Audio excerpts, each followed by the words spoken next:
আমি বলবো থোড়াই কি আর করি ভারতকে। ভারত আমাদের সাথে যুদ্ধ কোনোদিন করবে না।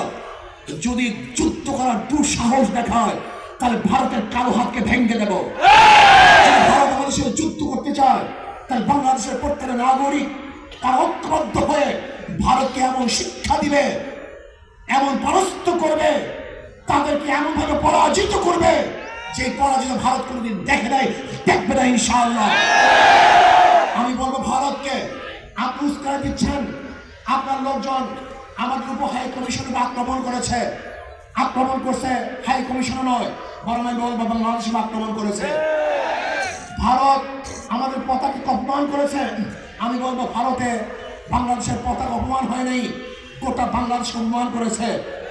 ভারতে আমাদের উপ হাই কমিশনের মানুষদের আক্রমণ করেছে, অ্যাসাল্ট করেছে, আমি বলবো সে আমাদের উপ কমিশনের মানুষদেরকে আক্রমণ করে নেই, বাংলাদেশের প্রত্যেকটা মানুষের উপর আক্রমণ করেছে, তারা প্রত্যেকটা মানুষকে আঘাত করেছে। আমি ভারতকে স্পষ্ট ভাষায় বলতে চাই, আপনার যে দুঃসাহস থাকে আপনি যুদ্ধ শুরু করুন।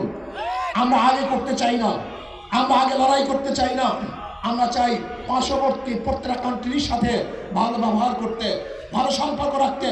কিন্তু কেউ যদি আমাদের আঙ্গুল তুলে ওই আঙ্গুল হাতে রাখা হবে না, কেউ যদি আমাদের চক্ষু তুলে ওই চক্ষু শরীরের মধ্যে থাকবে না, কেউ যদি আমাদের সাথে লড়তে আসে ওই পাকে ভেঙে দিব ইনশাআল্লাহ। আমরা ভয় পাই না, বাংলাদেশের মানুষ কোনোদিন ভয় পায় নাই, কোনোদিন তারা পিছনে হটে নাই, হটবে না, বুক পাকবে, পিঠ দেখাবে না, রাজপথে রক্ত ঢেলে দিবে, কিন্তু কোনো অবস্থাতেই মাথা নত করবে না। ৫,০০০ বছর না খেয়ে থাকলেও ঘাস খায় না। বাংলাদেশের মানুষ উপবাস থাকলেও, ক্ষুধার্ত থাকলেও কাউর কাছে মাথা নত করে না। আমরা বাদশার জাত, বাঘের জাত, আমাদের ইতিহাস আছে, আমরা জীবন বা লড়াই করে এই বাংলাদেশকে রক্ষা করেছি, এখনো করব, ভবিষ্যতেও করব।